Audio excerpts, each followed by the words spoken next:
قال الله تعالى في محكم تنزيل أعوذ بالله من الشيطان الرجيم من همزه ونفخه ونفسه وَلَقَدْ سَبَقَتْ كَلِمَتُنَا لِعِبَادِنَا الْمُرْسَلِينَ إِنَّهُمْ لَهُمُ الْمَنْصُورُونَ وَإِنَّ جُنْدَنَا لَهُمُ الْغَالِبُونَ وقال تعالى في سورة يونس فَالْيَوْمَ نُنَجِّيكَ بِبَدَنِكَ لِتَكُونَ لِمَنْ خَلْفَكَ آيَةً۔ ہر طرح کی بڑائی، عظمت و کبریائی اس عرش والے رب کے لیے لائق و زیبا ہے جس نے ہم سب کو اپنی زندگی میں اور ایک مرتبہ ہجری سال کا موقع دیکھنے کا موقع نصیب فرمایا۔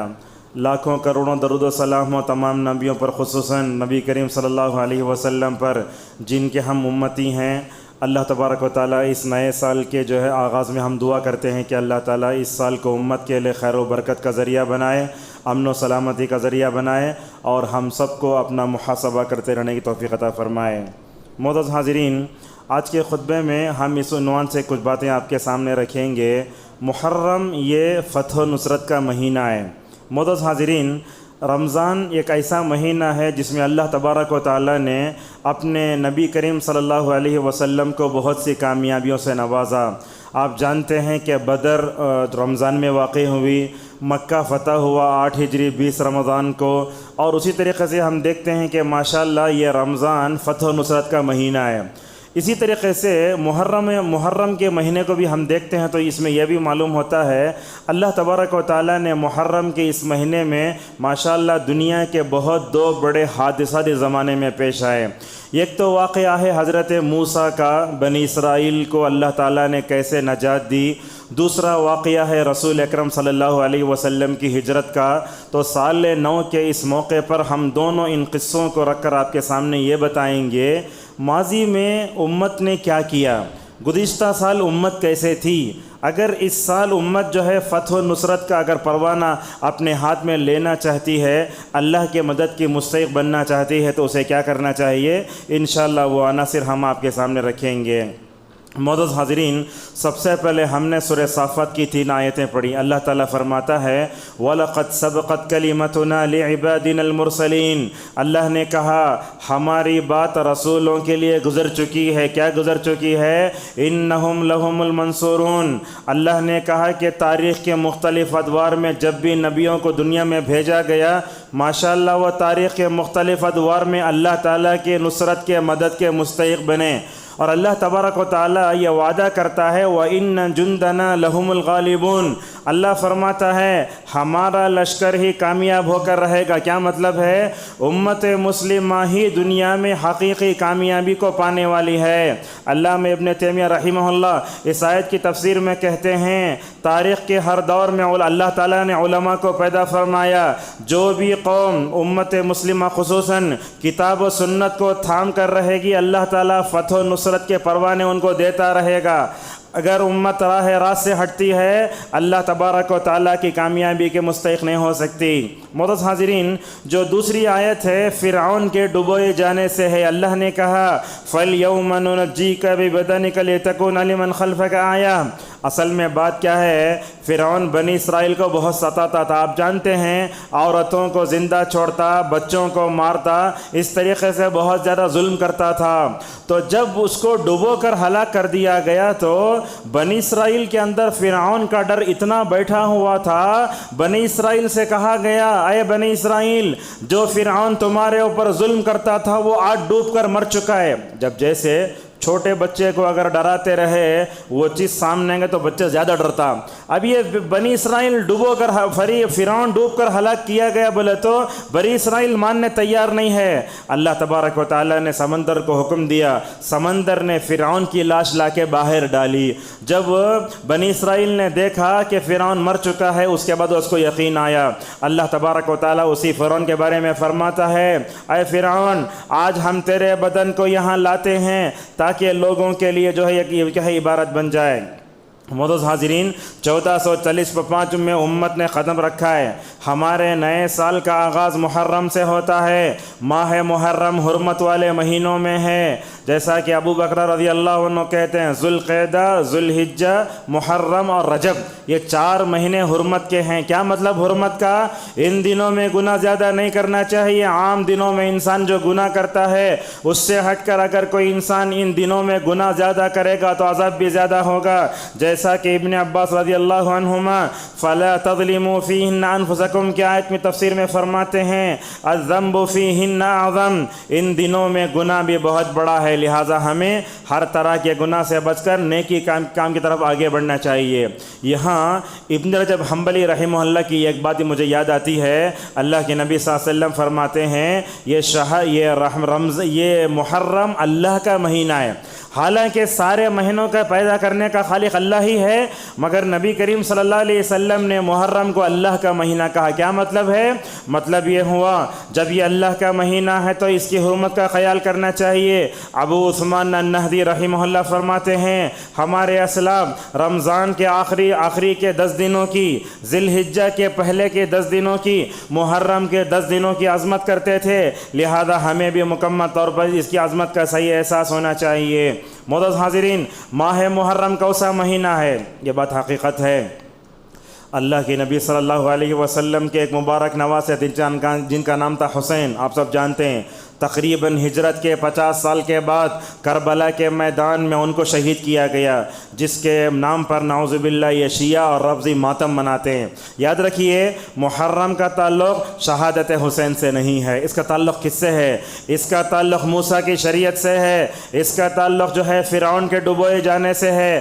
ہمارا مسلمان 10 محرم آتے ہی سمجھتا ہے حسین رضی اللہ عنہ کے نعرے لگاؤ، ان کے نام پر جو ہے شربت بناؤ، قندیلے بناؤ، علاوہ کو دو، اور خود دیکھتے ہیں اس بنگلور میں ہم ٹانی روڈ وغیرہ میں دیکھتے ہیں آپ، جہاں بدعتیوں کی مسجد ہے وہاں خود محرم کے پنجے۔ ہوتا کیا ہے ان دنوں میں بدعتی حضرات وہ کام کرتے ہیں جو شیعہ بھی نہیں کرتے، نعوذ باللہ۔ اتنا بدترین کردار مسلمانوں کا ہے، لہٰذا اس کو جو ہے حسین رضی اللہ عنہ کی شہادت سے جوڑنے کی ضرورت نہیں ہے، بڑی غلط فہمی ہے۔ اصل میں کیا ہے، یہ واقعہ ہمیں سن کر اپنے دلوں میں رکھنا چاہیے۔ جب بھی 10 محرم کی تاریخ آتی ہے اس حدیث کو ہمارے ذہنوں میں تر و تازہ ہونا چاہیے۔ بخاری مسلم کی حدیث ہے، حضرت عبداللہ ابن عباس رضی اللہ عنہما فرماتے ہیں جناب محمد رسول اللہ صلی اللہ علیہ وسلم مدینہ تشریف لائے۔ آپ نے مدینہ تشریف لانے کے بعد تقریباً اپنے زندگی کے آخری دنوں میں، اللہ کے نبی مدینہ میں 10 سال تک تھے، شاید 8 ہجری 9 ہجری کا وقت تھا، شاید اللہ کے نبی صلی اللہ علیہ وسلم نے مدینہ کی زندگی کے آخری سالوں میں آپ نے یہودیوں کو روزہ رکھتے ہوئے دیکھا۔ آپ نے پوچھا کیوں روزہ رکھتے ہو؟ تو انہوں نے کہا ھذا یوم عظیم نجى اللہ فیہ موسیٰ وقومہ واغرق فرعون وقومہ۔ یہودیوں نے کہا دراصل یہ 10 محرم کو روزہ رکھنے کی وجہ دیکھو، جب بھی رمضان ہمارے درمیان 10 محرم آتا ہے یہ حدیث ہمارے ذہنوں میں تر و تازہ ہونا چاہیے۔ یہودیوں نے کہا یہ 10ویں تاریخ بڑی عظیم دن ہے، یہ بڑا نیک دن ہے، یہ وہ دن ہے جس دن اللہ تعالیٰ نے حضرت موسیٰ کو اور بنی اسرائیل کو فرعون اور اس کے ظلم کرنے والے جو ہے جماعت سے نجات دی تھی۔ ٹھیک ہے فرعون مرا، حضرت موسیٰ علیہ السلام نے کیا کیا؟ اللہ کا شکر ادا کیا، اور اللہ کے شکر کرنے کا انداز اللہ نے خود شاید حضرت موسیٰ کو سکھایا تھا۔ فصامہ موسیٰ شکرا، حضرت موسیٰ علیہ السلام نے فرعون کے ڈبوئے جانے کے شکریہ میں روزہ رکھا، تو اللہ کے نبی صلی اللہ علیہ وسلم فرماتے ہیں جب تم روزہ رکھتے ہو تو ہم کو زیادہ اور روزہ رکھنا چاہیے۔ اس موقع پر آپ نے فرمایا تھا اگر میں انشاءاللہ آئندہ سال زندہ رہوں گا تو 9ویں تاریخ کو روزہ رکھوں گا۔ کیوں؟ اس لیے کہ اگر ہم ایک دن کا روزہ رکھتے ہیں تو یہودیوں کی مشابہت آ سکتی ہے۔ اللہ کی نبی یہ نہیں چاہتے امت کی عبادت کا کوئی بھی طریقہ اہل کتاب کے مشابہ ہو جائے، چنانچہ محرم کا روزہ اس سال ہفتے کو آئے گا، 10ویں محرم، آپ اس دن روزہ رکھو۔ اگر آپ روزہ رکھنا چاہتے ہیں تو 9 کو بھی ملا کے رکھ لو، تاکہ رسول اللہ صلی اللہ علیہ وسلم کی سنت اور اہل کتاب کی مشابہت سے ہم بچ جائیں۔ صحیح مسلم کی روایت میں آتا ہے 10ویں محرم کو نبی کریم صلی اللہ علیہ وسلم نے یہ نام دیا، کہا ان عاشوراء یوم من ایام اللہ، کہا 10ویں محرم کا جو دن ہوتا ہے یہ دنیا کا تاریخی دن ہے۔ اور اس تاریخی دن کے بارے میں آپ یہ سوچ لو، اللہ تعالیٰ نے جب مسلمانوں پر روزے فرض کیے تو اسی کو ٹارگٹ بنایا، یعنی رمضان کے روزوں کے فرض ہونے سے پہلے عاشورے کا روزہ فرض تھا، ایک دن کا روزہ عاشورے کا روزہ فرض تھا، اس کو منسوخ کر کے نبی کریم صلی اللہ علیہ وسلم پر رمضان کے پورے روزے روکنے کا مکمل طور پر حکم ہوا۔ حضرت ربیہ بنت معاوض رضی اللہ عنہ کہتی ہیں اللہ کے نبی صلی اللہ علیہ وسلم کے زمانے میں ہم عاشورے کا روزہ رکھتے تھے۔ ماشاءاللہ اس روزے کی اہمیت صحابہ کے اندر کتنی تھی، دیکھو یہ سینٹرل چھٹی ہوتی ہے اس دن، ہم لوگ جب کیا کرتے ہیں شیعوں کی طرح وہ بل بانٹتے جو ہے کرتے ہیں کہ کام کوئی بھی کام نہیں کرنا چاہیے، اور اس دن دیکھتے پورے مطلب کائنات پر یہ غم کی طرح ماحول پیدا ہوتا نہیں، اس دن ہم روزہ رکھ کر اللہ کی عبادت کریں، اور کوئی بھی شیعہ جو عقیدہ ہے اس سے اپنے آپ کو بچانے کی کوشش کریں۔ ربیہ بنت معاوض رضی اللہ عنہ فرماتی ہیں ہم تو اپنے چھوٹے بچوں کو روزہ رکھاتے تھے، اور روزہ رکھ کر کیا کرتے تھے ان کو دل بہلاتے تھے، مسجد کو لے کر چلے جاتے، اور جب ان کو کھانے پینے کا خیال آتا تو ہم ان کو کیا ہے کھلونے دے کر دل بہلاتے تھے۔ ماشاءاللہ اس طریقے سے ہمیں بھی یہ روزہ رکھ کر ماشاءاللہ ہم اپنے بیوی بچوں کو روزہ رکھنے کی تاکید کریں۔ بلکہ زہری رحمہ اللہ کے بارے میں آتا ہے وہ 10ویں محرم کو اگر سفر میں ہوتے تو بھی نفل روزہ نہیں چھوڑتے، کیوں؟ وہ کہا کرتے رمضان کے روزے کی قضا ہو سکتی ہے مگر اس کی قضا نہیں ہوتی، اس لیے میں رکھ لیتا ہوں۔ اور اللہ کے نبی صلی اللہ علیہ وسلم اسی روزے کے بارے میں فرماتے ہیں افضل الصیام بعد شہر رمضان شہر شہر اللہ المحرم، آپ نے کہا رمضان کے بعد سب سے نفل روزہ بہترین یہ محرم کا روزہ ہے، لہٰذا اس دن ہم مکمل طور پر جو ہے روزہ رکھنے کی کوشش کریں۔ معزز حاضرین، یہ 10ویں محرم کو فرعون ڈوب کر مرا، اللہ تبارک و تعالیٰ اسی کی طرف اشارہ کرتے ہوئے فرماتا ہے فَالْيَوْمَ نُنَجِّيكَ بِبَدَنِكَ لِتَكُونَ لِمَنْ خَلْفَكَ آیَةً، اے فرعون ہم دنیا والوں کے لیے تجھے ایک نمونہ بنانا چاہتے ہیں، برا نمونہ۔ دنیا میں جو فرعون کا دعویٰ کرتا ہے اس کا برا انجام کیسے ہوتا ہے اللہ تبارک نے بتایا۔ معزز حاضرین، یہ ماہ محرم کا سب سے پہلا پیغام یہ ہے، اللہ تعالیٰ یہ پیغام دے رہا ہے زمین اللہ کی ہے، اس زمین پر اگر رہنا ہو تو اللہ کی کبریائی بڑائی بیان کرتے رہو، اس کی عظمت کے سامنے جھک کر رہو، اور یاد رکھو دنیا میں قیامت تک جو بھی فرعون پیدا ہوگا اللہ تعالیٰ اسے ہرگز نہیں چھوڑے گا۔ اسی لیے تو علماء کہتے ہیں جب بھی دنیا میں فرعون پیدا ہوتا ہے تو اللہ موسیٰ جیسے آدمی کو بھیجتا ہے۔ اب دیکھتے ہیں دنیا میں فرعون ظلم کرتے ہوئے دندناتے پھرتے ہیں، ان کو معلوم ہونا چاہیے یہی وہ فرعون تھا جس نے موسیٰ کو ہلاک کیا، موسیٰ کو جو تکلیف دی، بنی اسرائیل کو تکلیف دی، اور جو ہے پورے قبطیوں کے لیے ایک درد سر بن گیا تھا، نہ بنی اسرائیل کے درد سر بن گیا تھا۔ لہٰذا اس زمین پر رہنا ہے، اگر کوئی تکبر کرتا ہے اور انا اپنی بتاتا ہے تو اس کا انجام وہی ہوگا جو اللہ نے فرعون کا کیا۔ اللہ نے اسی لیے کہا فَقُطِعَ دَابِرُ الْقَوْمِ الَّذِينَ ظَلَمُوا وَالْحَمْدُ لِلَّهِ رَبِّ الْعَالَمِينَ۔ اور اب جانتے ہیں دنیا میں کافر کی موت ہوتی ہے ساری دنیا آرام محسوس کرتی ہے، جب ایک کافر مرتا ہے دنیا کی پوری مخلوق، حتیٰ کہ صحیح مسلم کی روایت میں آیا حشر و شجر بھی، درخت بھی، جانور بھی آرام محسوس کرتے ہیں، کیوں؟ اس لیے کہ جس زمین پر رہتا تھا اس زمین کے رب کے وہ بغاوت کرتا تھا۔ لہٰذا دنیا میں جابر و ظالم بادشاہ جتنے مرے، دنیا ماشاءاللہ جابر و ظالم بادشاہوں سے مکمل طور پر ناکام جو ہے مکمل پاک ہو گئی۔ یہ حدیث ہم آپ کو سناتے آپ کے خطبے کو آگے بڑھاتے ہیں۔ اللہ کی نبی صلی اللہ علیہ وسلم نے جبریل سے پوچھا اے جبریل فرعون جب ڈوب رہا تھا تو تم کو وہاں آنے کی ضرورت کیا تھی؟ اللہ کے نبی کس سے پوچھتے؟ جبرائیل سے پوچھتے۔ اس موقع پر جبرائیل نے رسول اللہ صلی اللہ علیہ وسلم کا جواب دیتے ہوئے کہا بات اصل یہ ہے وہ ڈوب رہا تھا، یہ سنیے، وہ ڈوب رہا تھا، میں مٹی لے کر اس کے منہ میں گھسیڑ رہا تھا، کیوں؟ تاکہ اللہ کی رحمت غالب نہ آ کر وہ کہیں توبہ نہ کر لے۔ اسی لیے اللہ کے نبی صلی اللہ علیہ وسلم تو جبرائیل نے کہا میں اس کے منہ میں مٹی گھسیڑنے کے لیے نعوذ باللہ بھیجا گیا تھا۔ معزز حاضرین، دنیا میں جب بھی جابر و ظالم بادشاہ ہلاک ہوئے ہیں پوری دنیا کو آرام محسوس ہوا۔ جیسا کہ ہم آپ کے سامنے کچھ مثالیں دے کر اپنی بات کو آگے بڑھاتے ہیں، رسول اکرم صلی اللہ علیہ وسلم کے زمانے میں ایک یہودی سردار تھا جس کا نام تھا کعب بن اشرف۔ اس نے تو مدینے میں اعلان کیا رسول اللہ کے زمانے میں جتنے صحابہ صحابیات ہیں ان کو لا کر زنا کرنے کے لیے میرے پاس چھوڑو، نعوذ باللہ۔ محمد ابن مسلمہ رضی اللہ عنہ جو کعب بن اشرف کے بھتیجے تھے، اس نے ایسی حکمت سے مارا، اور اس کو مار کر کے جب نبی کریم صلی اللہ علیہ وسلم کے پاس آ کر بتایا تو اللہ کے نبی صلی اللہ علیہ وسلم نے اللہ کا شکر ادا فرمایا۔ اور یہ دیکھو ابو بکر رضی اللہ عنہ کے زمانے میں نبوت کا دعویٰ کرنے والا جس کا نام تھا مسیلمہ کذاب، جب اس کے انتقال کی خبر حضرت ابو بکر صدیق رضی اللہ عنہ کو ملی، ابو بکر نے اللہ کے سامنے سجدے شکر کیا۔ معلوم ہوتا ہے جابر و ظالم بادشاہ یہ دھرتی پر رہ کر اللہ کے خلاف اعلان بغاوت کرتے ہیں، اور یہ جب مر جاتے ہیں تو ماشاءاللہ اللہ کے سامنے جھکنے والوں کو ماشاءاللہ بڑی مکمل طور پر خوشی ہوتی ہے۔ خوارج کا سردار تھا ایک، جب وہ مارا گیا تو علی رضی اللہ عنہ نے اللہ کے سامنے شکریہ ادا کیا۔ یہ دیکھو حسن بصری رحمہ اللہ، یہ ان کے دور میں ایک آدمی تھا جس کا نام تھا حجاج بن یوسف، آپ نے نام سنا ہوگا۔ اس نے تو لاکھوں صحابہ کو قتل کیا۔ حجاج بن یوسف نے حسن بصری رحمہ اللہ کو کئی مرتبہ بلایا، میرے پاس آؤ میرے پاس آؤ۔ یہ حجاج ظالم تھا، اس نے قرآن پر اعراب لگایا، وہ الگ نیکی ہے۔ روایتوں میں آتا ہے حسن بصری رحمہ اللہ حجاج سے 7 سال تک چھپتے پھرتے رہے، لیکن جب حجاج کا انتقال ہوا حسن بصری رحمہ اللہ خوش ہو گئے، کہنے لگے اے اللہ تیرا شکر ہے، تو نے اسے مارا، اور اس کے اندر جو دوسروں کو قتل کرنے کا ظلم کرنے کا وہ جذبہ تھا، اے اللہ تو اس کو بھی ختم کر دے۔ یہ دعا کرنے کے بعد حسن بصری رحمہ اللہ سجدے میں گرتے ہیں اور سورہ ابراہیم کی اس آیت کو پڑھتے ہیں، ان فی ذلک لآیات لکل صبار شکور۔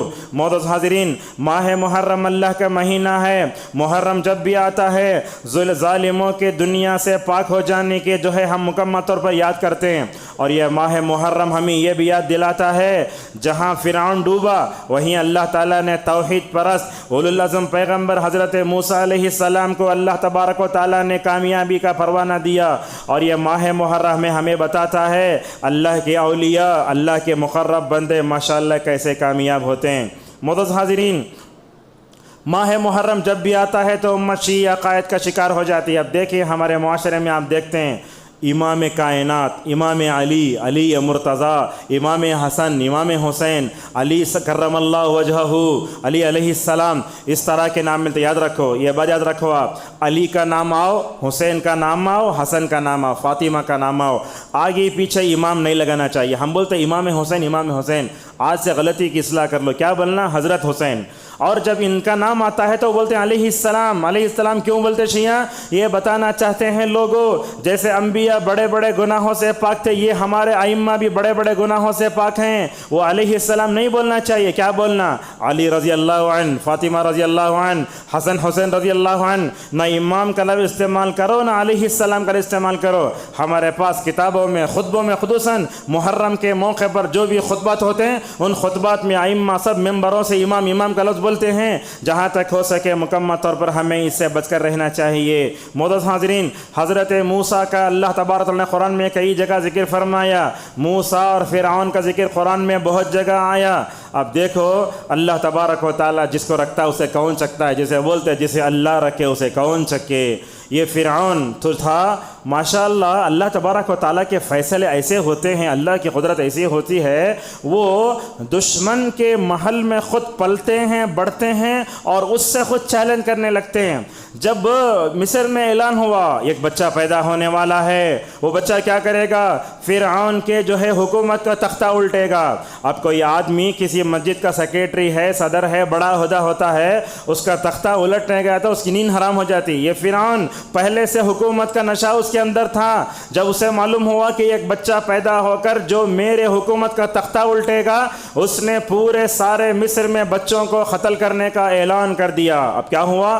حضرت موسیٰ کی ماں کی گود میں بچہ ہے، دیکھیے اللہ تعالیٰ کیسے حفاظت کرتا ہے انبیاء کی۔ بچپن ہی میں جیسے ہی وہ بچہ موسیٰ کے ماں کی گود میں ہے، حضرت موسیٰ کی ماں کی طرف اللہ وحی کرتا ہے، کیا کرتا ہے؟ وَأَوْحَيْنَا إِلَىٰ أُمِّ مُوسَىٰ أَنْ أَرْضِعِيهِ فَإِذَا خِفْتِ عَلَيْهِ فَأَلْقِيهِ فِي الْيَمِّ وَلَا تَخَافِي وَلَا تَحْزَنِي إِنَّا رَادُّوهُ إِلَيْكِ وَجَاعِلُوهُ مِنَ الْمُرْسَلِينَ۔ اللہ فرماتا ہے اے موسیٰ کی ماں، تم دیکھو اپنے بچے کو دودھ پلاؤ، اگر تم کو اپنے بچے کے اوپر اگر کوئی بھی برا اندیشہ ہے تو بچے کو سمندر میں ڈالو۔ اللہ اکبر! ایک شیر خوار بچے کو ایک تابوت میں رکھ کر سمندر میں ڈالنا، میں سمجھتا ہوں دنیا کی کوئی ماں یہ کام نہیں کر سکتی، سوا یہ صرف جو ہے نبیوں کی ماں ہی کر سکتی ہے۔ اللہ تعالیٰ موسیٰ کی ماں سے جو ہے کیا کہتا ہے؟ وَلَا تَخَافِي وَلَا تَحْزَنِي، اے موسیٰ کی ماں ڈرنے کی ضرورت نہیں ہے، ٹینشن لینے کی ضرورت نہیں ہے، خوف لینے کی ضرورت نہیں ہے۔ یہ دیکھو یہ بچہ اس تابوت کو رکھ کر تم جو ہے سمندر کے حوالے کرو گے،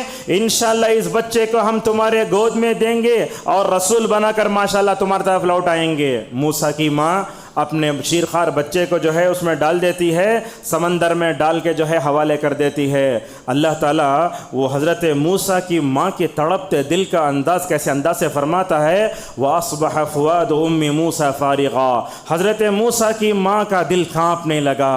تو کیا ہوا اس کے بعد؟ اللہ فرماتا ہے اگر ہم موسیٰ کی ماں کے دل کو اگر مضبوط نہ کرتے تو پتہ نہیں کیا ہوتا۔ اس کے بعد کیا ہوا؟ وہ تابوت نکل کر وہ فرعون کے محل کے نیچے جا رہا ہے۔ اللہ تعالیٰ فرعون کو تو مصر کی بادشاہت دے چکا تھا، مگر اولاد سے محروم کر کے رکھا تھا۔ دنیا میں سب سے زیادہ محروم وہ لوگ ہیں جن کی گود میں بچے نہیں ہوتے۔ اللہ نے جو ہے کیا بہت زیادہ حکومت تو دی تھی، خزانے دیے تھے۔ ایک دن وہ اپنی بیوی سے کھڑا تھا، جیسے ہی وہ تابوت وہاں سے جانے لگا تو شاید حضرت یہ فرعون کی جو بیوی کا نام ہے آسیہ بنت مزاحم رضی اللہ عنہا، جیسے ہی اس نے اس تابوت کو دیکھا، بچہ تھا، جا کر اٹھا کر لائے، کیا بولتی دیکھو، حضرت آسیہ کو معلوم تھا، حالانکہ حالت کفر میں تھی اس وقت، وہ ان کو معلوم تھا یہی بچہ مجھے جہنم سے بچائے گا، یہی بچہ مجھے میری آنکھوں کی ٹھنڈک بنے گا۔ کیا کہنے لگیں حضرت آسیہ رضی اللہ عنہا اپنے شوہر فرعون سے، لا تقتلہ، اس کو مت مارو، اس لیے کہ ہر اس بچے کو مارا جا رہا ہے جو فرعون کے تختے کو الٹنے والا ہے۔ اس کے بعد ہوا کیا؟ عسیٰ ان ینفعنا، یہ بچہ ہمارے لیے نفع بخش بن سکتا ہے، او نتخذہ ولدا، ہم اس کو لڑکا بنا لیتے ہیں۔ ماشاءاللہ دیکھو فرعون کے دربار میں حضرت موسیٰ چھوٹے ہیں، بچے کی شکل میں پل رہے ہیں۔ اس واقعے پر شاید میں اپنے پورا خطبہ ختم کر سکتا ہوں، اتنا زیادہ مواد ہے اس میں۔ حضرت موسیٰ کو محل میں لے جایا جا رہا ہے، فرعون کے دربار میں مصر کی پوری عورتیں آتی ہیں، اپنی چھاتی دیتی ہیں، حضرت موسیٰ کسی عورت کی چھاتی سے لگتے نہیں۔ اللہ اکبر! یہ تربیت کیسی ہوتی دیکھو، اللہ فرماتا ہے وَحَرَّمْنَا عَلَيْهِ الْمَرَاضِعَ، ہم نے ہر دودھ پیتے بچے کی چھاتیوں کو موسیٰ کے لیے حرام کر دیا تھا۔ حضرت موسیٰ علیہ السلام ادھر نکلے، وہ بہن تڑپ کر اپنے بھائی کے پیچھے بھاگ رہی ہے، میرا بچہ کیا ہوا۔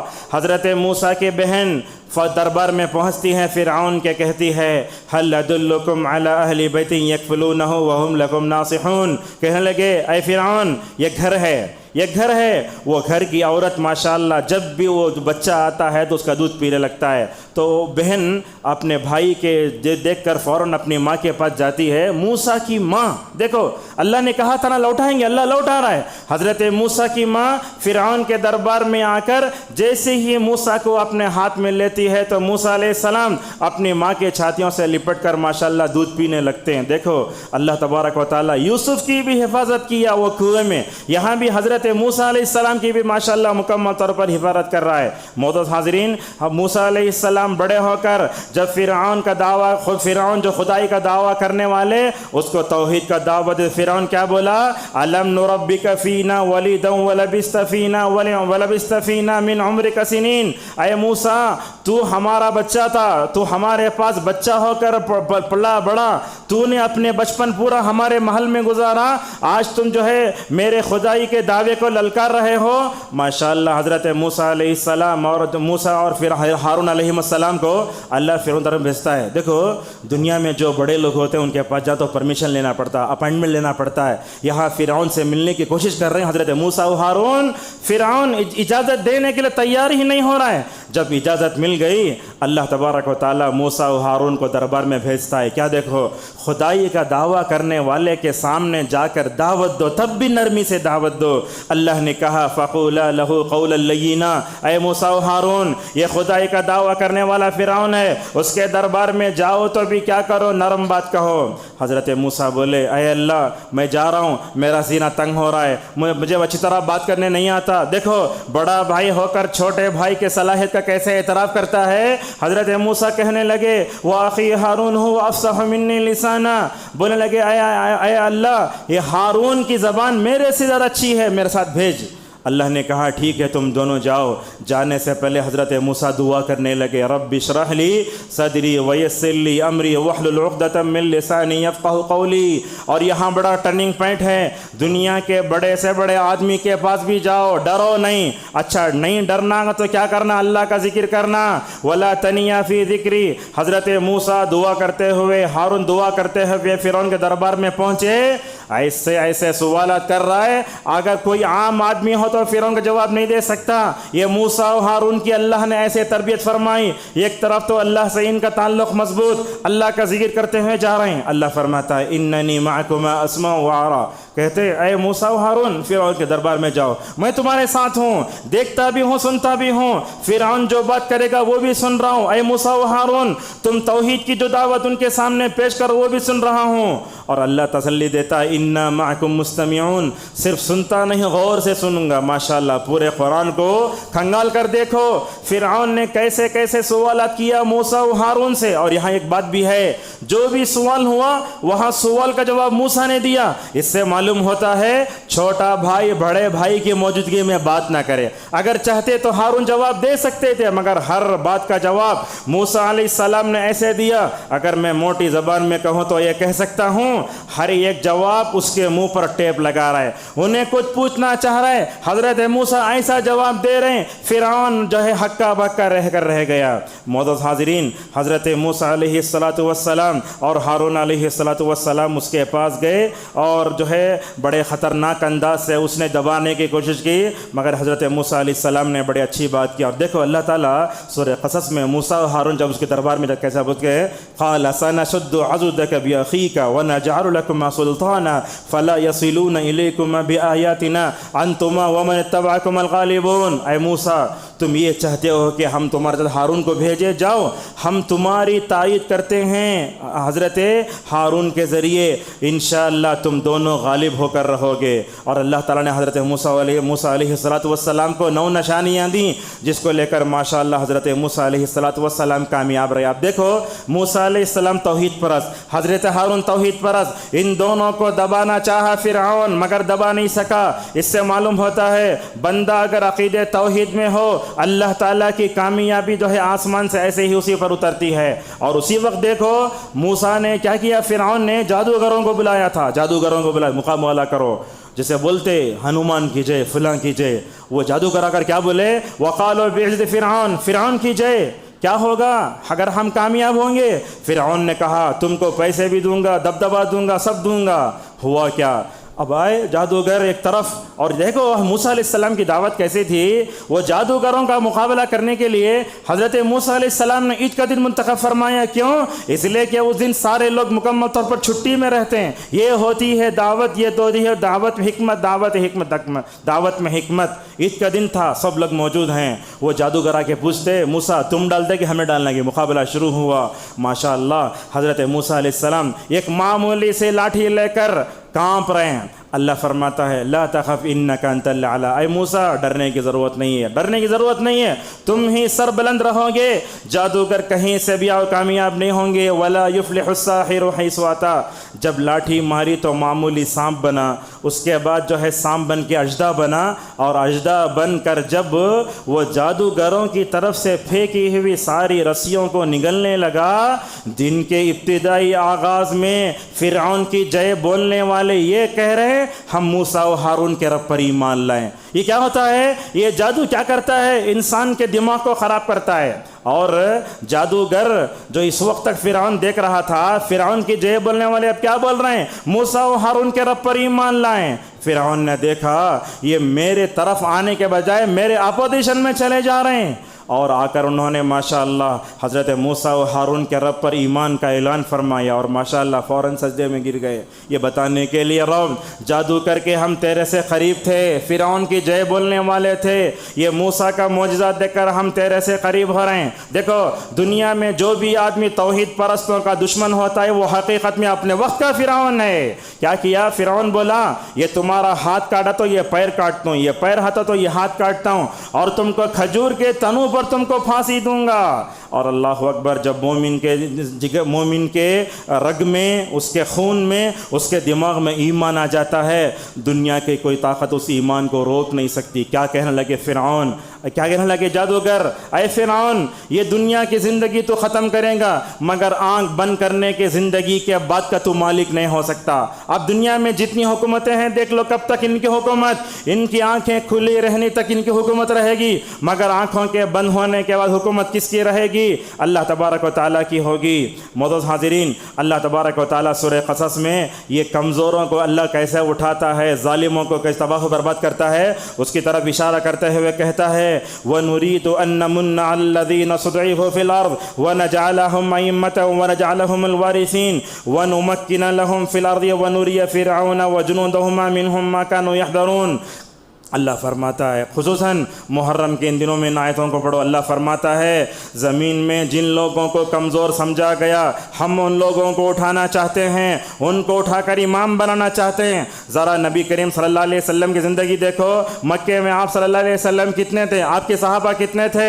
آپ کے ظاہر کو دیکھ کر شاید دنیا نے کبھی یہ اندازہ بھی لگایا نہیں ہوگا یہ قیصر و کسریٰ کے تختے الٹیں گے، یہ بیت المقدس بھی فتح کریں گے۔ اللہ فرماتا ہے کمزور دنیا کی نظر میں کمزور ہو سکتا ہے مگر اللہ کی نظر میں اس کا مقام بہت بڑا ہو سکتا ہے۔ اللہ فرماتا ہے بنی اسرائیل کو کمزور سمجھنے والوں، موسیٰ و ہارون کو کمزور سمجھنے والوں، ان کو ہم اٹھائیں گے، دنیا میں وارث بنائیں گے۔ اور جو آدمی دنیا میں اپنے آپ کو بڑا بتاتا ہے اس کا انجام کیا ہوتا خود دیکھ لیجیے۔ ابراہیم علیہ السلام کو ان کا باپ قیامت کے دن کیڑے کی شکل میں آئے گا، اللہ اکبر۔ اولو العزم پیغمبر کا باپ قیامت کے دن ایک کیڑے کی شکل میں آئے گا۔ حضرت ابراہیم اپنے پیر کی طرف دیکھ کر بولیں گے اے اللہ دنیا میں نے تو دعا کی تھی تو مجھے رسوا نہ کریے، کیا ہو رہا ہے؟ اللہ تبارک و تعالیٰ فرمائے گا اے ابراہیم اپنے پیر سے اس کیڑے کو ختم کر کے جہنم میں پھینک دو۔ لہذا معلوم یہ ہوتا ہے دنیا میں کمزوروں کی تاریخ دنیا والوں کی نظر میں ہو سکتی ہے مگر اللہ کی نظر میں جو لوگ زیادہ ہوتے ہیں اللہ تبارک و تعالیٰ انہی کو اٹھاتا ہے۔ اللہ سورہ اعراف میں فرماتا ہے وَأَوْرَثْنَا الْقَوْمَ الَّذِينَ كَانُوا يَخَافُونَ مَشَارِقَ مَغَارِبَهَا الَّتِي بَارَكْنَا فِيهَا وَتَمَّتْ كَلِمَةُ رَبِّكَ الْحُسْنَى عَلَى بَنِي إِسْرَائِيلَ بِمَا صَبَرُوا وَدَمَّرْنَا مَا كَانَ يَصْنَعُ فِرْعَوْنُ قَوْمُهُ وَمَا كَانُوا يَعْرِشُونَ۔ اللہ فرماتا ہے جن لوگوں کو زمین میں کمزور سمجھا گیا اللہ نے ان کو اونچا اٹھایا۔ کبھی دنیا نے یہ سوچا نہیں ہوگا فرعون جو مصر کے دربار میں مصر کے بڑے بڑے محلات میں بیٹھ کر عبادت کے محل میں بیٹھ کر اپنے آپ کو بادشاہ بولتا تھا، وہ معمولی پانی کے چند گھونٹ پی کر مر جائے گا، ابھی دنیا میں سوچا نہیں ہوگا۔ لہٰذا آج بھی ہم دیکھتے ہیں دنیا میں فرعون دندناتے پھر رہے ہیں۔ ذرا ان لوگوں کو اس فرعون کی تاریخ بتاؤ جس نے اپنے پانی کے بارے میں کہا اقدا کھڑے ہو کر وَهَذِهِ الْأَنْهَارُ تَجْرِي مِن تَحْتِي، لوگو یہ پانی میرا ہے۔ ابن عثیمین رحمہ اللہ کہتے ہیں جب اس نے پانی کی طرف اشارہ کر کے کہا یہ میرا پانی ہے، اللہ کی قدرت تو ایسی ہے اللہ تعالیٰ اسی پانی میں اس کو ڈبو کر نعوذ باللہ ہلاک کرتا ہے۔ معزز حاضرین، علامہ ابن کثیر رحمہ اللہ سورہ اعراف کی 130 آیتوں میں فرماتے ہیں اللہ تعالیٰ نے اپنے بندے حضرت موسیٰ علیہ السلام کی مدد کیسے فرمائی۔ اللہ تعالیٰ دنیا میں اپنی سنت کو نافذ کرتے رہتا ہے۔ فرعون نے اپنی سلطنت کو بچانے کے لیے لاکھوں بچوں کا قتل کیا مگر جس بچے کی فرعون کے محل میں پرورش ہوئی اجرت دے کر تربیت کی، اور جب حضرت موسیٰ علیہ السلام کی ماں اپنے بچے کو دودھ پلاتی ہے، حالانکہ ماں بیٹے کا رشتہ ہے مگر فرعون کو معلوم نہیں ہے، اور دودھ پلانے کی پوری اجرت فرعون مکمل طور پر دے رہا ہے۔ اللہ تعالیٰ دنیا والوں کو بتانا چاہتا ہے لوگوں دنیا میں اگر کوئی آدمی فرعون بنا تو اس کا انجام یہی ہوتا ہے۔ فرعون کو دیکھنا چاہیے بلند آسمان کا مالک کون ہے، فرعون کو دیکھنا چاہیے بلند زمین کا مالک کون ہے۔ تکبر کتنا آیا فرعون کو، اس نے تو اپنے وزیر حامان سے کہنے لگا، موسیٰ بولتا اللہ اوپر ہے، ہمیں سیڑھیاں بن کر جا کر نعوذ باللہ اللہ کو دیکھیں گے، استغفر اللہ۔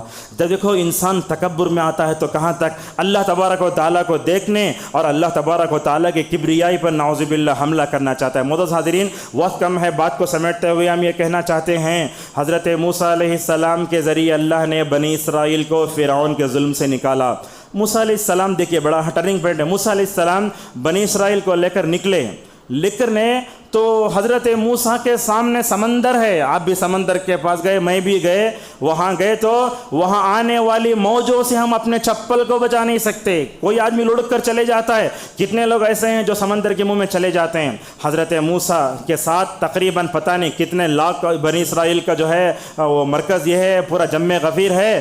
حضرت موسیٰ علیہ السلام بنی اسرائیل کو لے کر سمندر کے پاس جا رہے ہیں، اللہ کیا فرماتا ہے، وَاتْرُكِ الْبَحْرَ رَهْوًا، اللہ تبارک تعالیٰ فترہ فرماتا ہے اے موسیٰ تمہارے ہاتھ میں جو لاٹھی ہے اس لاٹھی کو سمندر پہ مارو۔ ذرا تصور کرو سمندر کی وسعت کہاں، وہ لاٹھی کہاں، حضرت موسیٰ وہ لاٹھی مارتے ہیں، اللہ تبارک و تعالیٰ ماشاء اللہ اس پانی کے اندر 12 راستے بناتا ہے، 12 راستے، 12 بھی خشک، اور ایسے راستے اللہ فرماتا ہے فَكَانَ كُلُّ فِرْقٍ كَالطَّوْدِ الْعَظِيمِ، وہ پورے راستے بڑے بڑے پہاڑوں کی طرح۔ اللہ اکبر۔ اللہ تعالیٰ اپنے توحید پرستوں کی جب جو ہے مدد کرنے پر آتا ہے، وہ سمندروں میں خشکی کے راستے پیدا کر، جیسا کہ فرمایا فَاضْرِبْ لَهُمْ طَرِيقًا فِي الْبَحْرِ يَبَسًا لَا تَخَافُ دَرَكًا وَلَا تَخْشَىٰ، یعنی پانی میں راستہ بنا تو انسان جب برج پر گیا سمجھتا میں کہاں ڈوب کر مر جاؤں گا، سمجھتا۔ اللہ فرماتا ہے دیکھو یہ جو 12 راستے بنے ہیں، ان راستوں پر چلو گے تو تمہیں ڈوب کر اور جو ہے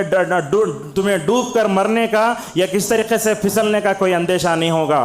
حضرت موسیٰ علیہ السلام اپنے بنی اسرائیل کے 12 قبائل کو لے کر آگے بڑھ گئے، فرعون پیچھے آ رہا ہے، فَلَمَّا أَتْبَعُوهُمْ مُشْرِقِينَ، اور اس کے بعد کہنے لگے اب آدمی کیا کرتا ہے اپنے چھوٹے بچوں کو ہم ڈراتے رہتے ہیں، ہنومان آتا ہے انہیں آتا، اب ہمارے بچے وہ ذرا نہیں ڈر گئے تو اپنے بچوں کو ڈرا کے ہم کھانا کھلاتے، وہ حقیقت میں سامنے آئے گا تو اور ڈرتے۔ وہ موسیٰ علیہ السلام بنی اسرائیل کو لے کر آگے بڑھ گئے، شاید یہ بنی اسرائیل نے پلٹ کر دیکھا کہ فرعون اپنے ساتھ لشکر سے آ رہا ہے، جس نے ان کا زندگی کو جو ہے وہ ناک میں دم کر دیا تھا پلٹ کر آ رہا ہے۔ وہ ایک نبی کا ایمان اور ایک قوم کا ایمان کیسے ہوتا دیکھو، کہنے لگے فَلَمَّا تَرَى الْجَمْعَانِ قَالَ أَصْحَابُ مُوسَىٰ إِنَّا لَمُدْرَكُونَ، کہنے لگے دیکھو اے ہارون وہ پیچھے سے آ رہا ہے، ایسے لگتا ہے کہ وہ ہم کو پالے گا۔ جیسے ہی سمندر میں انٹر ہوا اللہ نے شاید حکم دیا، وہ پورا سمندر جیسے تھا وہ ڈوب گیا۔ حضرت موسیٰ علیہ السلام کیا کہتے ہیں، موسیٰ کا ایمان کیسے ہوتا ہے، موسیٰ کا دل، نبیوں کا ایمان، نبی کا یقین کیسے ہوتا ہے۔ حضرت موسیٰ کہنے لگے اِنَّ مَعِیَ رَبِّی سَیَہْدِینِ، اے بنی اسرائیل کے لوگوں یاد رکھو میرا اللہ میرے ساتھ ہے۔ ہمیں یہ جملہ کٹھن مرحلوں پر بولنا چاہیے، جیسا کہ حضرت موسیٰ علیہ السلام نے اپنی قوم کی روحانی تربیت فرمائی۔ دنیا میں بڑے سے بڑا ظالم و جابر فرعون بھی اس زمانے میں پیدا ہو جائے، حال اللہ ہمارے ساتھ ہے۔ اس جملے کے ذریعے ہم کیا کر سکتے ہیں، جینے کا حوصلہ ماشاءاللہ مکمل طور پر پا سکتے ہیں۔ معزز حاضرین، اس سے معلوم ہوتا ہے جب فرعون ڈوبنے لگا تو فرعون ڈوبا اور حضرت موسیٰ علیہ السلام اپنے لشکر لے کر مکمل طور پر آگے بڑھے۔ اللہ اس کا واقعہ بیان کر کے فرماتا ہے ان فی ذلک لآیہ، یہ فرعون کے ڈوبے جانے میں بہت بڑی عبرت ہے۔ وہ کیا عبرت ہے کہتے ہیں، اس قصے میں بڑی عبرت یہ ہے اللہ تعالیٰ یہ بتاتا ہے کہ اللہ تعالیٰ اپنے نیک بندوں کی مکمل طور پر حفاظت کیسے فرماتا ہے۔ معزز حاضرین، نبی کریم صلی اللہ علیہ وسلم سے پہلے حضرت موسیٰ علیہ السلام جو تھے، یاد رکھو دنیا میں جب بھی ایمان لاؤ گے نا ضرور اس راستے میں آزمائے جاؤ گے، آزمائے بغیر کوئی بھی مومن جنت میں نہیں جا سکتا۔ جیسا کہ علامہ اقبال کہتے ہیں یہ شہادت گاہ الفت میں قدم رکھنا ہے، لوگ آسان سمجھتے ہیں مسلمان ہونا۔ وہ سورہ کہف جس کو ہم ہر جمعہ پڑھتے ہیں، اس صورت میں ہی بتایا گیا، خصوصاً نوجوانوں سے بتایا گیا نوجوانوں اپنے عقیدے کو درست کرو۔ وہ 7 نوجوان تھے اپنے عقیدے کی حفاظت کرنے کے واسطے، جہاں رہتے تھے پورے کرسچن تھے، یہ لوگ اپنے آپ کو کرسچینٹی سے بچانے کے لیے غار میں گئے۔ اللہ تبارک و تعالیٰ نے ان کو 309 سال تک سلایا۔ کتنے سال؟ 309 سال تک سنایا۔ اور اللہ تبارک و تعالیٰ نے ان کے ساتھ یہ کتے کو بھی رکھا، جو کتا اندر نہیں دہلیز پر بیٹھا تھا، چاہے تو اندر چلے جا سکتا تھا۔ علامہ ابن کثیر کہتے ہیں وہ 7 نوجوان تھے، ادھر الٹتے ادھر الٹتے، اگر ایک ہی طرف سو جاتے تو دیمک کھا جاتی. کبھی وَنُقَلِّبُهُمْ ذَاتَ الْيَمِينِ وَذَاتَ الشِّمَالِ، کبھی دائیں پلٹتے کبھی بائیں پلٹتے. سورج کی گرمی آتی، وہ کتا دہلیز پر بیٹھا تھا. علماء تو بولتے ہیں انسانوں پر بھی جو انسانوں کے نیک اثر کتوں پر بھی پڑتا ہے. وہ کتا تھا دہلیز پر بیٹھا تھا. علامہ ابن کثیر رحمہ اللہ کہتے ہیں اگر وہ کتا اندر چلے جاتا تو وہ 7 نوجوان اللہ کی رحمت سے محروم ہو جاتے تھے. معزز حاضرین، یہ صورت ہمیں بتاتی ہے ہمیں عقیدہ توحید پر مکمل اور مضبوطی سے ہونا چاہیے. اور اسی طریقے سے اصحاب الاخدود کا واقعہ اللہ نے بیان فرمایا. اس میں کہا دیکھو وہ بچے کو، وہ عورتوں کو کیسے گڑھے میں ڈال کر آگ لگایا گیا. اور یہ بات بھی سمجھ میں آتی ہے دنیا میں انسان جب بھی توحید پرست بنتا ہے تو نعوذ باللہ دنیا میں ہم دیکھتے ہیں کہ فرعون جیسے لوگ پیدا ہوتے ہیں اور پریشان ہوتے رہتے ہیں. ایک مرتبہ حضرت عمر رضی اللہ عنہ نے ابو جہل کو دیکھا تو بولے انت فرعون هذه الامه، تم اس امت کے فرعون ہو. معزز حاضرین، اس کے بعد نبی کریم صلی اللہ علیہ وسلم ہجرت کا واقعہ بن کر اپنی بات کو ختم کرتے ہیں. بات کیا ہے؟ حضرت نبی کریم صلی اللہ علیہ وسلم مکے سے نکل رہے ہیں. سارے صحابہ ہجرت کر چکے. اللہ کے نبی کے کچھ صحابہ، آپ کی کچھ بیویاں مکے میں ہیں. اور مکے سے مدینہ کا سفر تقریباً 430 کلومیٹر کے سفر ہے. اور جب اللہ تعالیٰ نبی کو اجازت دیتا ہے تبھی ہجرت کرتے سو اللہ کے نبی صلی اللہ علیہ وسلم. اللہ کے نبی اس گھر سے نکل رہے ہیں جس گھر کو کیا گیا ہے، ننگی تلواروں سے مکمل طور پر گھیر لیا گیا ہے. مکے کے ہر ایک قافلے کا ایک آدمی اپنے ہاتھ میں تلوار لے کر نبی کے سر کو اس کے تن سے جدا کرنے کے لیے گھیرے رکھا ہے. اللہ اکبر. اگر آپ سے یہ کہا جائے آپ کے گھر کے باہر پولیس ہے، آپ کے گھر کے باہر بم ہے، تو آپ سو پائیں گے؟ نبی کریم صلی اللہ علیہ وسلم کی دل کی کیا کیفیت رہی ہوگی.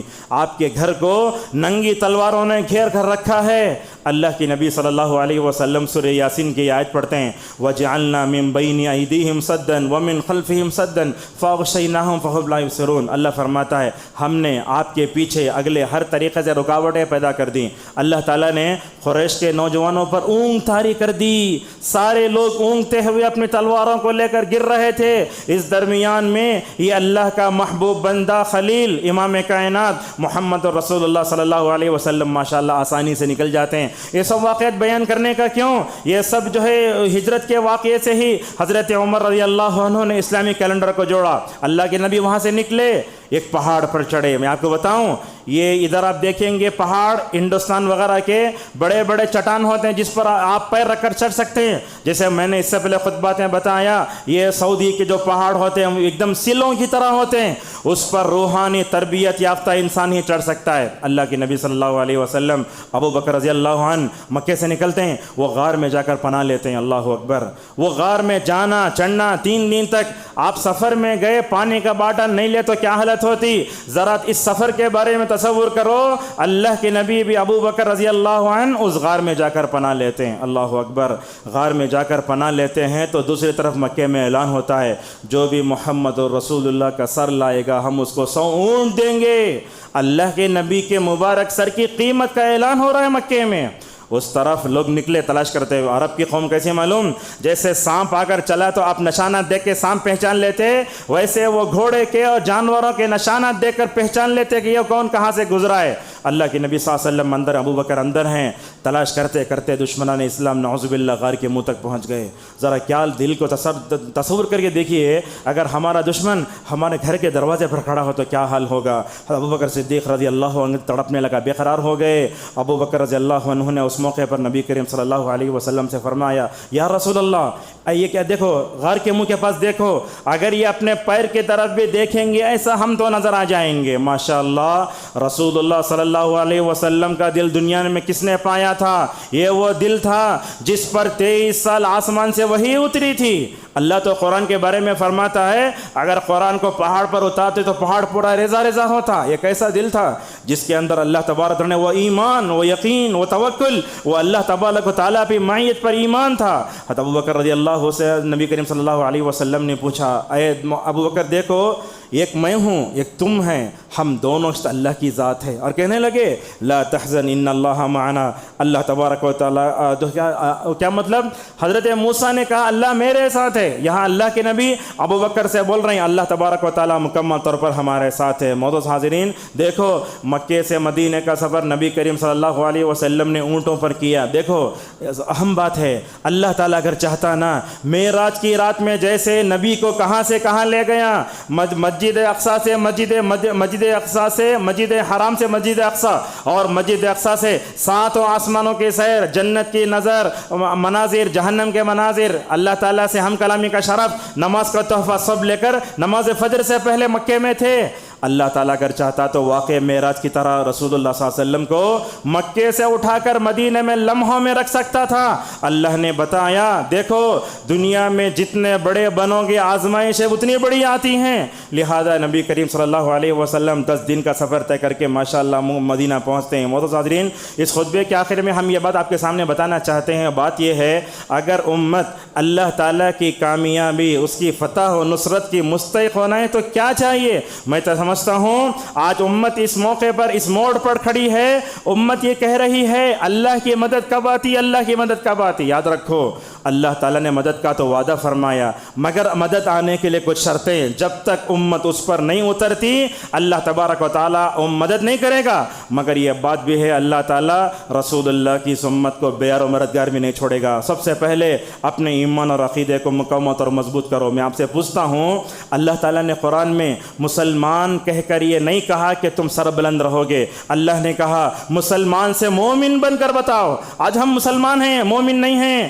مومن بن کر زندگی گزارو۔ اللہ تبارک و تعالیٰ نے جیسے اپنے محبوب بندوں حضرات صحابہ کرام کو جیسے کامیابی کا پروانہ دیا، وہ کامیابی انشاءاللہ آج بھی ہمارے اوپر مکمل طور پر اتر سکتی ہے۔ اللہ فرماتا ہے وَكَانَ حَقًّا عَلَيْنَا نَصْرُ الْمُؤْمِنِينَ إِنَّا لَنَنْصُرُ رُسُلَنَا وَعَدَ اللَّهُ الَّذِينَ آمَنُوا۔ یاد رکھو ایمان پختہ ہے، آج بھی آسمان سے اللہ تبارک و تعالیٰ کی مدد اتر سکتی ہے۔ اللہ نے فرمایا صحابہ جیسا ایمان پیدا کرو۔ کیا آج ہمارا صحابہ جیسا ایمان ہے؟ کتب اللہ لأغلبن انا ورسلی، اللہ آگے فرماتا ہے اولئک کتب فی قلوب الایمان۔ ذرا دیکھو نبی کو دیکھو، ابراہیم کو دیکھو، یہ دونوں اللہ کے خلیل جب ڈر گئے تو کہنے لگے حسبنا اللہ ونعم الوکیل۔ دوسری چیز اگر امت اللہ تعالیٰ کی کامیابی کے مستحق بننا چاہتی ہے، اس کو چاہیے کہ امت شرک سے اجتناب کرے۔ میں تو یہ بات ہر خطبے میں کہتا ہوں جب تک دنیا سے مزاروں کا اور یہ خانقاہوں کا آستانوں کا خاتمہ نہیں ہوگا اللہ کی مدد ہرگز نہیں آئے گی جب تک ان کو ختم نہیں کیا جاتا۔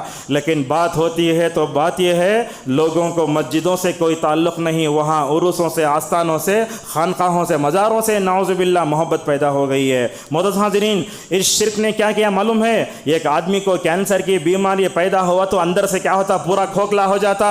اسی شرک نے امت کے جسم کو اندر سے کھوکھلا کر کے رکھ دیا ہے۔ آپ جو غیر مسلم ہمارے پاس آتے ہیں، کچھ قوانین بناتے ہیں، ان کو ڈر جاتے ہیں دیکھ کر ہمیں، اور اسی طریقے سے ہمیں عمل صالح کرنا چاہیے، نماز پڑھنا چاہیے۔ یاد رکھو حالات ایسے ہو گئے ہیں، کیا ہم کبھی اپنے سجدوں میں ملک کے امن کے لیے دعائیں کر رہے ہیں؟ کیا ہم سجدوں میں جب دعا کرتے ہیں تو کیا ان تمام کا اثر ہو رہا ہے؟ دیکھنے کی ضرورت ہے۔ زکوٰۃ کی ادائیگی، اللہ کی عبادت، رسول اللہ صلی اللہ علیہ وسلم کی اطاعت اور اللہ کی اطاعت کرنا چاہیے، اور اسلام میں پورے کے پورے داخل ہو جاؤ۔ دیکھو یکساں سول کوڈ نافذ ہونے کی بات ہو رہی ہے۔ سوال یہ ہے جس شریعت کو ہم نے قبول کیا، جو شریعت اللہ پر اتری، اللہ نے نبی کریم صلی اللہ علیہ وسلم پر اتری، یہ قوانین آنے سے پہلے کیا ہم اپنے گھروں میں رسول اللہ کی شریعت پہ عمل کر رہے ہیں؟ نہیں کر رہے ہیں۔ عمل نہ کرنے کی وجہ سے پورے لوگوں کو یہ قانون میں جو نعوذ باللہ کھینچنے کی کوشش ہو رہی ہے۔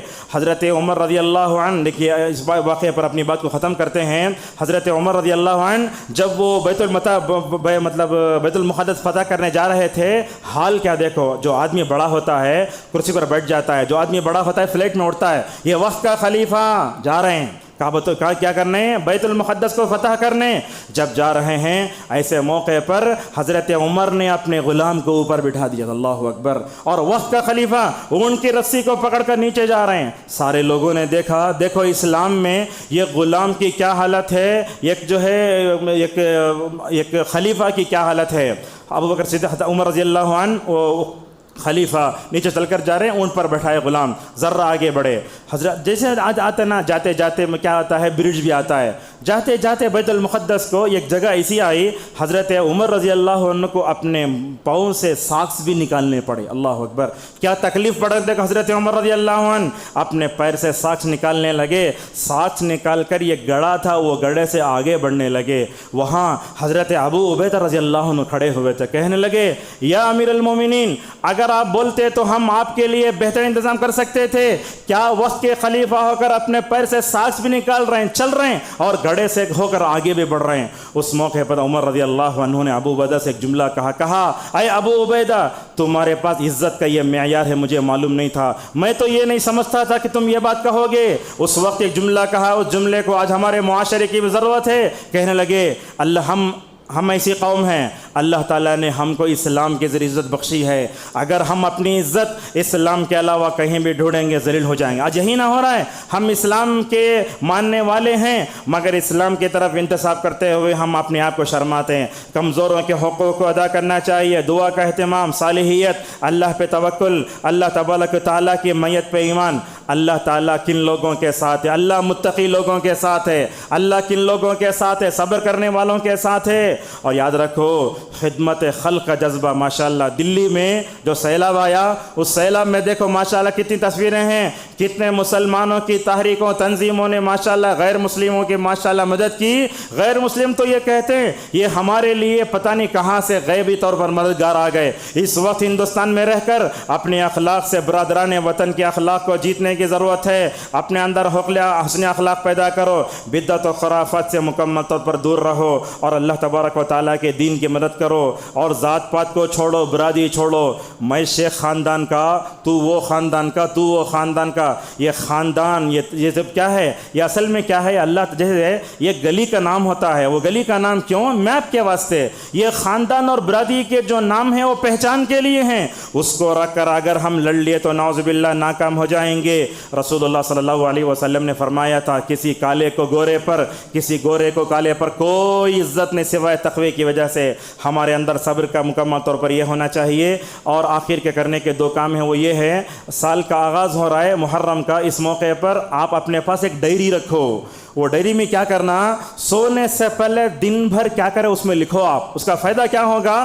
گزشتہ سال جو نیکی کے کاموں میں پیچھے رہ گئے تھے آپ پیچھے نہیں رہیں گے۔ اگر آپ گناہ کا کام کرے وہ رات میں لکھتے وقت ترسیں گے میں کہیں کو لکھنا ہے، تو اس طریقے سے ڈائری لکھ کر مکمل طور پر اپنا محاسبہ کرو۔ اور یہ بات بھی یاد رکھو اللہ تبارک و تعالیٰ نے ہم سے نصرت کا وعدہ کیا ہے، کامیابی کا وعدہ کیا ہے۔ حضرات صحابہ کرام نے اس ایمان کو پیدا کر کے اللہ کی کامیابی کے مستحق ہو گئے۔ اللہ کا وعدہ سچا ہے مگر اللہ کی مدد کب آئے گی؟ اس کے لیے کچھ شرطیں ہیں، ان شرطوں پر اگر امت اترتی ہے اللہ تعالیٰ کامیابی وہی دے سکتا ہے جو اللہ نے صحابہ کرام کو دی تھی۔ بہرحال موضوع کا مختصر خلاصہ یہ ہے، محرم الحرام یہ حضرت حسین رضی اللہ عنہ کے نام پر نوحہ کرنے کا نام نہیں ہے، ان کے پر ماتم کرنے کا نہیں ہے، صحابہ گالی دینے کا مہینہ نہیں ہے، یہ مہینہ تجدید کا ہے کہ اگر ہم توحید پر رہیں اللہ تعالیٰ نے جیسے موسیٰ کی مدد کی، رسول اللہ کی مدد کی، بنی اسرائیل کی مدد کی، صحابہ کی مدد کی، امت اس نازک موقع پر کھڑی ہے۔ اللہ تبارک و تعالیٰ کی مدد آج بھی آ سکتی ہے لیکن شرط یہ ہے کہ مکمل طور پر امت اللہ تبارک و تعالیٰ کی شرطوں پہ اترے۔